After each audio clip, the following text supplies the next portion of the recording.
porque eu sou branco, alma não tem cor, porque eu sou preto, alma não tem cor, porque eu sou branco, alma não tem cor, porque eu sou negro. Pois é, meus amigos, bom dia! Hoje é sexta-feira, dia 5 de junho de 2020. Estamos em mais uma edição do nosso diário da Covid-19. Se você está conhecendo agora o nosso canal, então já te convido a se inscrever no canal e dar o seu like, caso você goste do que a gente conversar aqui. Pois bem, nosso diário da Covid de hoje, vamos aos dados atualizados sobre a contaminação da Covid aqui no Brasil. Eu tomei nota hoje, no site de informação, nós temos hoje cerca de 618.554 casos confirmados de contaminação pela Covid-19.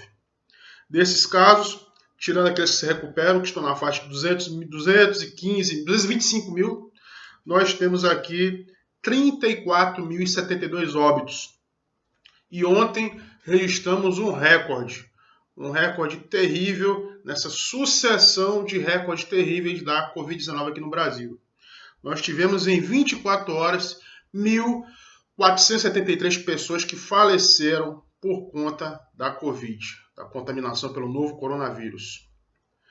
Meus amigos, nem precisa dizer, né? Eu já falei diversas vezes aqui quanto a situação é difícil.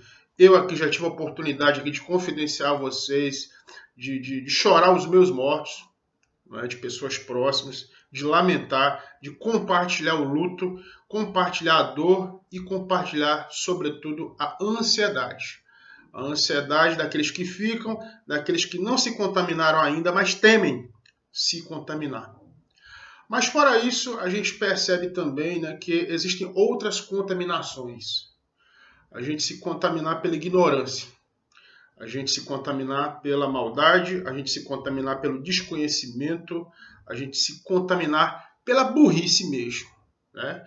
Porque, meus camaradas e minhas camaradas, o racismo hoje é uma questão que envolve não só ideologia, envolve falta de caráter, envolve falta de conhecimento, envolve ignorância. Nós temos racistas negros, racistas indígenas, racistas orientais, racistas amarelos. Nós temos na Fundação Palmares, eu já citei isso aqui em outras falas, um presidente que é negro, inclusive você percebe claramente, tal. Eu me considero negro, alguns me chamam de mulato. Aqui no Nordeste há uma expressão que, por devido a respeito às questões culturais, para mim é depreciativa, né? Uma coisa meio que do branco colonizador, chamar o cara de moreno. Né? Moreno é um cara que toma muito sol, quer dizer, ou sou negro ou sou pardo, ponto. Né? E já para alguns movimentos de autoafirmação da negritude, eu seria preto, né? Ou menos preto, na gíria lá dos meus irmãos cariocas, tal, né? Que, inclusive, grandes brothers meus, o padrinho do meu filho, um dos padrinhos do meu filho, que é um grande irmão meu, né, que deve estar assistindo aqui o nosso canal, vai aqui um grande abraço para ele, né, que é mais preto. Ele sabe exatamente do que eu estou me referindo, nessa questão de identidade, né, de se identificar pela cor. E não se trata só de papo politicamente correto ou bem resolvido de militante. Não é papo de quilombola querendo verba do governo, como talvez aqui, né, um incauto bolsonarista possa querer nos atacar. Se trata, sim, de afirmar uma condição de humanidade. Condição essa que é histórica.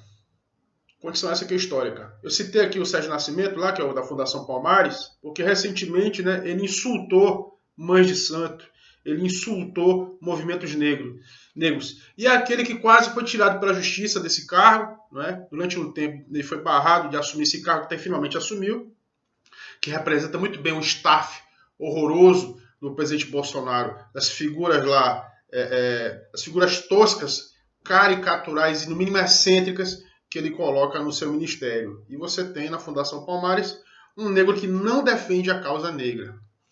E eu fico me imaginando que o Sr. Nascimento ele estaria falando agora, né, sobre as manifestações nos Estados Unidos, manifestações essas vultosas gigantescas. Quem está acompanhando aqui a Globo News, a CNN, a Record News, enfim, todos os meios de comunicação. Quem está acompanhando esse meio de comunicação percebe aí as volumosas manifestações que já duram 9 dias.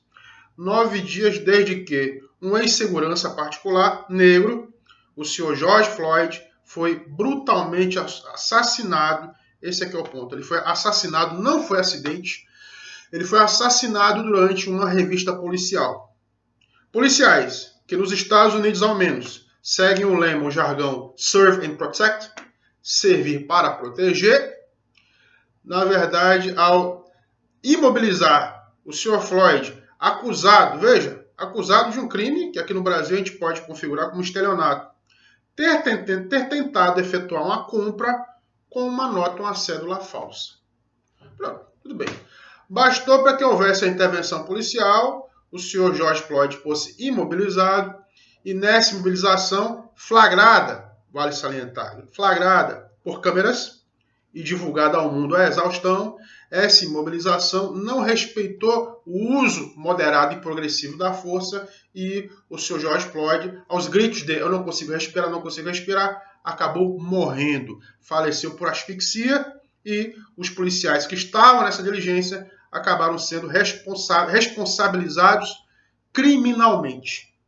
Mas isso não bastou para que a América profunda do senhor Donald Trump percebesse aí, fosse sacudida por um turbilhão, por um tsunami de gente que mesmo com a pandemia, mesmo com as regras de isolamento e distanciamento social, invadiram as ruas, especialmente as ruas de Nova York, numa manifestação que reuniu e que reúne, já que já dura 9 dias, reúne milhares de pessoas. Se você contar, né, os milhares de manifestantes que passam o dia inteiro ocupando as ruas de Nova York e demais manifestações por outras partes dos Estados Unidos. O ex-presidente e candidato à presidência pelo Partido Democrata, Joe Biden, né, participou das manifestações, é óbvio, né, está em campanha eleitoral, assim como diversas outras personalidades. Num movimento que é bem característico e interessante, cujo símbolo, veja só que interessante, né? Meus amigos, camaradas, irmãos de fé na fé cristã vão achar interessante isso. O grande símbolo de resistência desse movimento, desses protestos contra o racismo, dessas manifestações antirracistas em tempo de pandemia, é o ato de se ajoelhar, de se curvar e dobrar o joelho ao chão. Pois é, essa manifestação foi feita inclusive por policiais em solidariedade aos protestos, em solidariedade, né, ao luto dos familiares de George Floyd, bem como a todos os militantes, todos os cidadãos e cidadãs norte-americanas que estão em protesto. Repita-se, estão em protesto durante uma pandemia. Uma pandemia em que, nos Estados Unidos, país recordista, já está há muito tempo já em primeiro lugar. E o Brasil, como se sabe, já ocupou, infelizmente, a 3ª posição global, mundial, em termos de mortes. Se é o 2º em termos de contaminação, agora é o 3º em termos de mortes. Enquanto que os Estados Unidos é o 1º. Pois é. Então o que leva, meus amigos, milhares de pessoas, mesmo sabendo que elas podem se contaminar, milhares de pessoas saírem às ruas, se expondo ao contágio do vírus, né, em um país em que, globalmente, mundialmente, tem registrado as maiores taxas de contaminação e de mortes. O antirracismo. Mas o antirracismo é o suficiente para alavancar essas pessoas? Será que vale realmente a pena você se expor ao vírus, né, e tentar debelar, tentar enfrentar um problema histórico que assola não só os Estados Unidos, mas o mundo inteiro? Porque essa questão de raça, né, é uma questão antiga e vem desde a colonização. Essa questão da raça envolve, ao menos na era moderna, desde as primeiras caravelas europeias que invadiram o continente africano e, através do tráfico de escravos, acabaram levando, né, pessoas, até aquela época chamadas pessoas de cor, africanas, né, de origem africana, aos continentes colonizados para trabalhar na agricultura. Isso aí, todo livro de história diz isso. Mas o problema persistiu, o racismo persistiu e parece ser algo, para alguns, até natural, até embrionário na sociedade moderna. Pelo menos é o que parece pensar a blogueira, né, Luísa Nunes Brasil. Blogueira essa e influenciadora digital, uma youtuber, que no seu canal de Instagram, visto por mais de 50 mil pessoas inscritas no canal, ela fez uma breve live reclamando, criticando as manifestações antirracistas nos Estados Unidos, criticando aquele movimento, né, já iniciado há mais de 4 anos, o Black Lives Matter, né, Vidas Negras Importam, dizendo que, né, para muitos de forma absurda, de que o racismo é natural, o que na verdade, né, toda pessoa branca sente uma desconfiança quando vê uma pessoa negra na rua, porque pensa que vai ser assaltada, pensa que é um criminoso, porque os negros, pasmem, cometeriam mais crimes. Enquanto os negros cometerem mais crimes, é natural que o racismo persista e que haja discriminação. Pois é, essa pérola de sabedoria saiu de uma jovem branca, num canal aqui no Brasil, no Instagram, e não demorou para gerar uma repercussão gigantesca.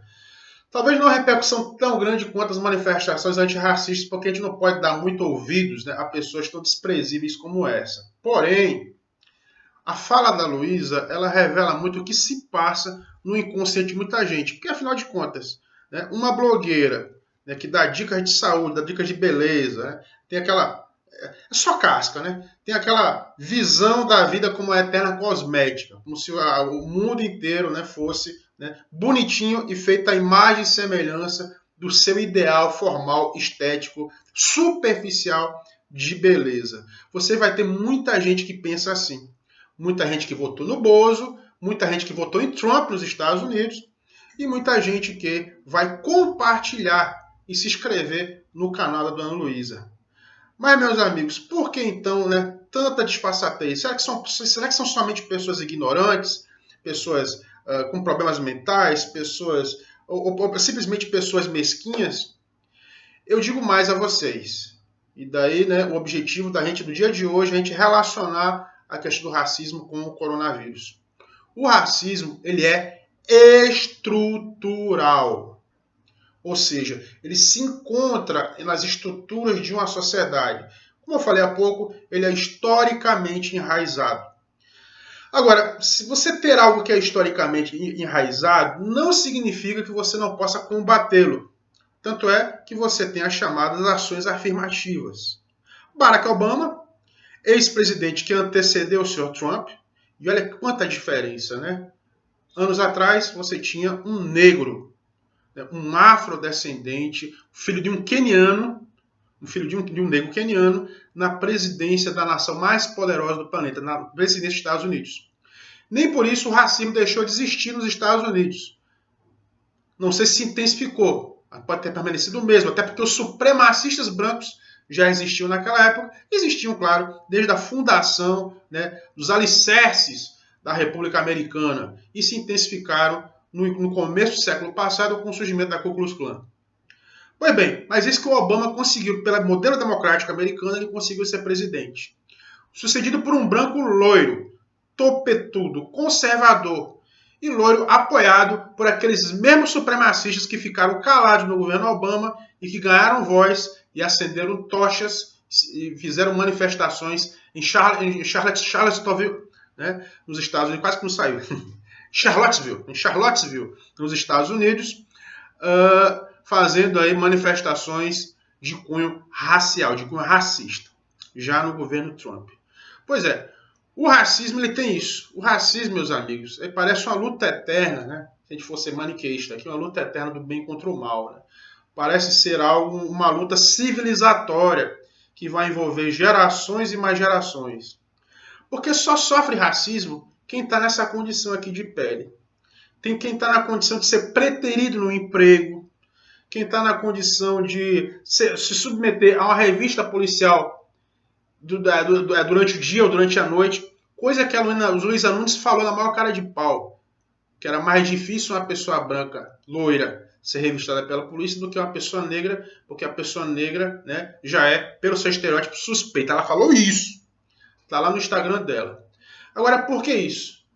Será que é porque, do ponto de vista econômico e político, Quando os escravos foram libertos, tanto lá nos Estados Unidos quanto aqui no Brasil com a Lei Áurea, essa libertação, entre aspas, da condição jurídica de escravo, ou seja, deixou de ser coisa e passou a ser reconhecido como pessoa, como sujeito de direito, entre aspas, mas que, na verdade, esse reconhecimento foi só formal nos ordenamentos jurídicos, nas legislações globais dos países colonizados e que, enfim, emanciparam seus escravos. Esse reconhecimento não foi só no papel, enquanto que, do ponto de vista cultural e econômico, esse segmento de negros, ou de pessoas que estavam até então outrora escravizadas, não tiveram a maior dificuldade, ou melhor, uma dificuldade total de inserção no mercado de trabalho, já que a gente trabalha na economia capitalista, aquele velho lema liberal de que os competentes sobressaem, de que os competentes, né, se tornam vitoriosos,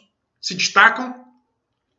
Como se torna competente ser numa sociedade racial que lhe discrimina, porque ele identifica, se na época da escravidão lhe identificava como coisa, agora lhe identifica como marginal, como infrator. Pois foi dessa forma, meus amigos, que o senhor George Floyd, inclusive, feita a autópsia do corpo do Floyd, constatou-se que ele estava com Covid. O senhor George Floyd, que estava se recuperando do contágio da Covid-19, inclusive ele tinha passado já a fase, né, de sintomas, porque estava tomando a medicação, o senhor Floyd conseguiu escapar da Covid, mas não conseguiu escapar dos policiais que o mataram durante a revista policial.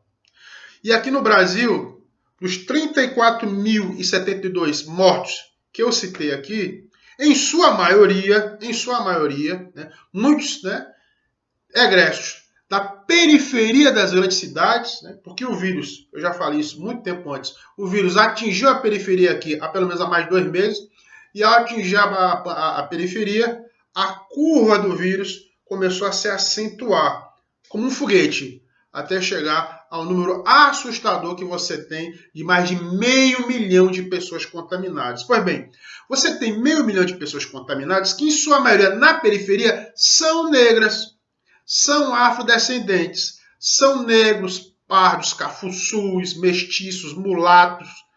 São pessoas, meu amigo, que, na sua ancestralidade, tem sim ancestrais que tiveram pouquíssimas oportunidades de destaque. Como, por exemplo, a minha família, né, que eu posso falar isso, do meu bisavô Aristides, filho, né, de uma escrava alforriada, que no interior do Sergipe conseguiu ali, né, na zona rural, conseguiu ali uma leve glebinha de terra, mas com muito custo conseguiu prover seus filhos, proveu aquele que seria meu avô, e depois aquele, né, provedor que concebeu meu pai, e que vem, enfim, a me conceber nessa linhagem aí de afrodescendentes que passaram por tudo, passaram por todas as dificuldades. E você pode aqui alegar, não, mas porque foram competentes? Ah, foi a meritocracia. Sim, amigo, meritocracia, mas com muita dificuldade. Porque eu, na juventude, né, eu que hoje sou policial, eu fui vítima na juventude de revista policial. Eu tive o cano de um fuzil apontado por um policial na minha nuca, numa revista, numa Blitz. Então, somente porque eu estava na garupa de uma moto com um amigo meu e esse amigo meu entrou na contramão. Ponto. Eu passei por isso. Né? Assim como passei por outras situações vexatórias, como estudar em um colégio burguês de classe média, de maioria branca, em que, ao me candidatar ao Grêmio, eu escutei uma conversa na coordenação e disse o seguinte: poxa, eu votei naquele neguinho, né, naquele neguinho que era candidato a presidente do Grêmio. Quer dizer, você é identificado como neguinho, o neguinho do Grêmio, do momento estudantil. Era assim, né? Era esse o estereótipo, né? Era esse o estigma que era colocado, né, na minha pessoa pelo fato de ter a cor que eu tenho. Então, meus amigos e amigas, sejam vocês brancos, negros, pardos, indígenas, sejam vocês de qualquer condição racial que tenham. A luta racial é uma luta que ela envolve não apenas pessoas da minha cor, ou pessoas mais escuras do que eu. A luta racial, ela envolve todos. E aí que a música do Jorge Malte, né, cantada no início da nossa conversa aqui, né, e cantada pelo Zé Cabaleiro, ela faz todo sentido. A alma, ela não tem cor, mas a alma consciente. A alma consciente de que o corpo, aí você tem, né, um corpo, né, ocupado por uma alma, o corpo sofre sim a violência estrutural, sofre sim os efeitos do racismo estrutural em plena pandemia. Em plena pandemia, esse corpo pode ser torturado, pode ser violentado, pode ser fustigado, destruído e assassinado, como aconteceu com o corpo do George Floyd. Então, nesse sentido, eu conclamo aqui todas as almas antifascistas, todas as almas sem cor antirracistas, que nos juntemos, mesmo nessa pandemia, em coro contra as injustiças raciais, contra blogueiros racistas, contra todo tipo de racismo estrutural, e que sim, mesmo na pandemia, protegidos, mas protegidos, nós saímos na luta. E todo o apoio à luta do Black Lives Matter. Fiquemos de joelhos. Um grande abraço a vocês. Tenham todos um bom final de semana.